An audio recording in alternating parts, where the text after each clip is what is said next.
अगर आज हमने अपना निज़ाम न बदला। इसलिए इकबाल रोता था। इकबाल कहता था कि ये जो तालीमी निज़ाम है ये तेज़ाब की मानद है। अल्लामा इकबाल रहमतुल्लाह अलैह जैसी जदीद तालीम किसी ने पढ़ी होगी तो पढ़ी होगी। डॉक्टर है और कहता है ये तेज़ाब की मानद है और ये तेज़ाब ऐसे डाला गया तालीम के नाम पे, अगर ये कोहे हमाला भी बन जाए तो ये अंदर से मिट्टी का ढेर है। अल्लामा इकबाल के एक शेर की तशरीह है, कहते हैं ये सामने सोने का हमाला नजर आता है, कोहे हमाला, लेकिन ये जवान हमारा मिट्टी का ढेर है। जरा भी इसे छेड़ोगे ये गिर जाएगा, क्योंकि हमारा अंदर इतना कमजोर कर दिया गया, हमारा अंदर इतना तबाह कर दिया गया। और जब ईस्ट इंडिया कंपनी के बाद, तिजारत के बाद हमारा तालीमी निज़ाम बर्बाद किया गया और 1857 तक अंग्रेज काबिज रहा। 1857 में जंग आज़ादी हुई और 1857 की एक परेड में 50 फौजियों ने कहा हम तुम्हारे कारतूस नहीं चलाएंगे क्योंकि उसके ऊपर सूर की चर्बी चढ़ी हुई है, हम इसका इनकार करते हैं। अंग्रेज के साथ ऐलान जंग कर दिया। अब अंग्रेज ने कहा कि तुम हमारे बागी हो जाओ, हमारे टुकड़ों पे पलो और हमें इनकार करो। 50 का 50 फौजी जवान परेड के दौरान शहीद कर दिया गया। अब जब ये शहीद किया गया तो हमेशा उलमाए हक पहाड़ बन के सामने आए। हमेशा उलमाए हक ने फिर उस वक्त झंडा लहराया और उन्होंने कहा तुम अगर अंग्रेज, तुम ईसाई हो, तुम यहूद व नसारा हो, तुम काफिर हो, तो फिर हमारे मुकाबले में आओ, हम मोहम्मद अरबी के गुलाम हैं। अल्लाह अकबर या रसूल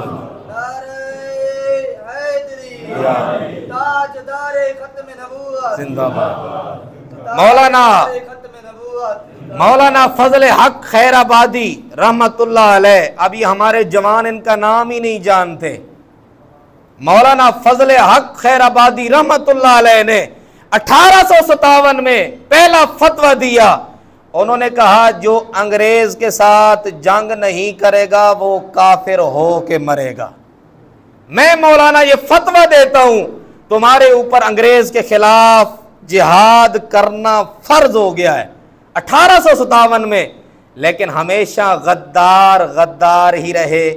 मीर जाफर जैसे हैं जी, ये हमारी हुकूमत में, ये पिछली हुकूमत में एक नाम चलता रहा, मीर जाफर, मीर सादिक का बड़ा नाम आया तकरीरों में, और वो हक था। और जो हक है वो हक है। मीर जाफर 2,34,000 पाउंड तारीख के सफ़ों पे लिखा हुआ है। 2,34,000 पाउंड मीर जाफर ने हिंदुस्तान की सरजमीन से उठाए, अंग्रेज के नाम लगवाए और हमारी तबाही कर गए। ये मीर जाफर और मीर सादिक ये वो थे। और फिर उन्होंने 30,000 पाउंड अंग्रेज के वो जो पालतू कुत्ते थे उनके हिस्सों में डाले। कहा तुम ये लो, हम भी तुम्हारे साथ हैं, हमारे मानने वाले भी तुम्हारे साथ हैं। जब तक तुम अंग्रेज का साथ दोगे हम तुम्हारा नाम भी जो है वो जपते रहेंगे, तुम्हारे नाम पे मरते रहेंगे। मीर जाफर जैसे गद्दार हमेशा रहते रहेंगे। लेकिन अगर ये गद्दार रहेंगे तो हम नबी के दीन के चौकीदार भी रहेंगे। अगर ये गद्दार रहेंगे तो हम भी नबी के चौकीदार रहेंगे। मौलाना फजल हक खैराबादी जैसे लोगों ने फिर उस वक्त भी इस्लाम का झंडा लहराया। फिर अंग्रेज कैसे बर्दाश्त कर सकता था। एक तो इसने ये काम किया कि मौलाना फजल हक खैराबादी को सजा सुना दी, कहा इसको काल कोठड़ी में डाल दो, ये मौलवी कौन सी बात करता है। फिर क्या किया, मुगलिया खानदान का आखिरी बादशाह जिसका नाम बहादुर शाह जफर था, आखिरी बादशाह, तारीखी बात बता रहा हूं। अब ये जो ये अंग्रेजी जुबान पढ़ने वाले, मैं खुद भी अंग्रेजी जानता भी हूं, पढ़ता भी हूं, जुबान से हमें नफरत नहीं है, लेकिन अगर तुम उनके पिट्ठू बन जाओगे, उनके नीचे लग के और उनकी जुबान पे और उनके फरमान पे अगर अमल करना शुरू कर दोगे, याद रहो बर्बादी पहले भी हो रही है, हमेशा के लिए बर्बाद रहोगे। आज हमें सिर्फ जुबान इसलिए आनी चाहिए, हम किसी भी मुल्क में जाएं उनकी जुबान समझ पाएं, उनसे बात कर सकें। इसके अलावा हम उनके जो है वो उनकी जो है जुबान के पे अमल करते हुए हम ऐसा ना हो कि हम उनके साथ चलना शुरू कर दें। मैं इसलिए बता रहा हूं, अंग्रेज को समझो, उनकी चाल को समझो।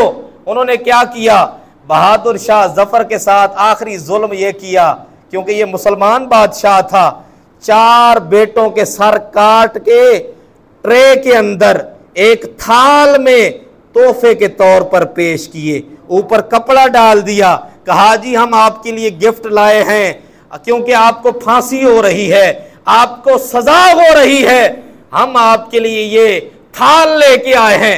बहादुर शाह जफर ने जेल के अंदर आखिर में वो गजल लिखी थी, कहा था कितना बदनसीब है जफर दफन के लिए।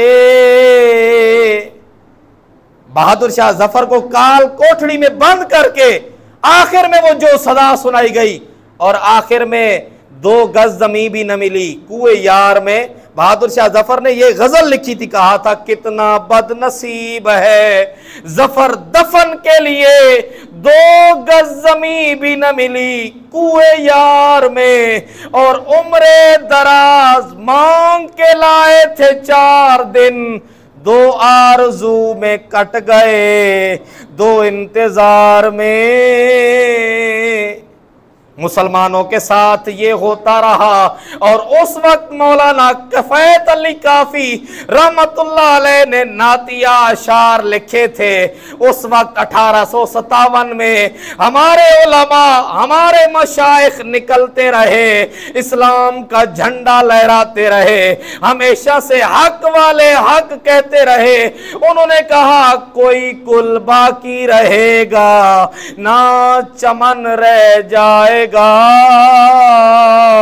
पर रसूलुल्लाह का दीने हसन रह जाएगा, और नामे शाहाने जहां मिट जाएंगे लेकिन जहां, नामे शाहाने जहां मिट जाएंगे लेकिन यहां हश्र तक नामे पंजतन रह जाएगा।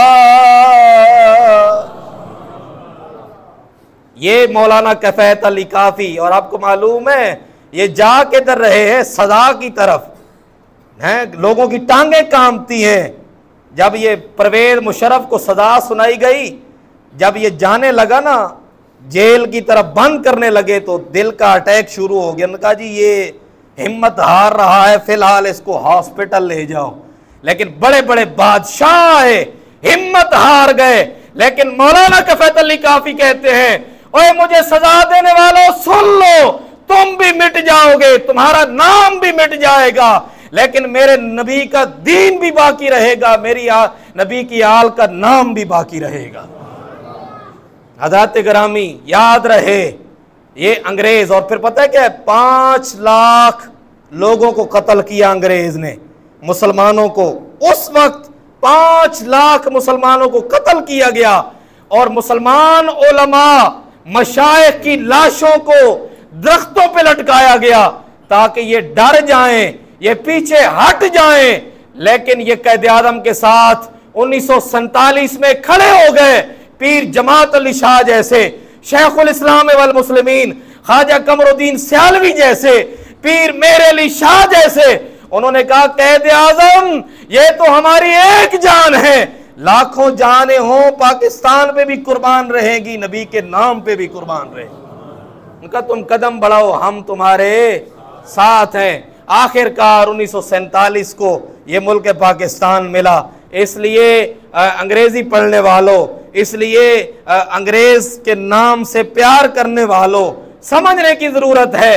आज हम सिर्फ इंग्लिश इसलिए पढ़ते हैं, हमें अंग्रेजी आनी चाहिए, तरक्की हर जुबान में होनी चाहिए, लेकिन हमारी उर्दू जुबान, हमारी कौमी जुबान, हमारा ये मुल्क पाकिस्तान हम सब के लिए जान से भी ज्यादा अजीज है, हमारे लिए जान से भी ज्यादा अजीज। अपने ज़हनों में ये बिठा लो, मेरे मुल्क जैसा कोई मुल्क नहीं है, मेरे दीन जैसा कोई दीन, मेरे नबी जैसा कोई नबी नहीं है। सारे नबी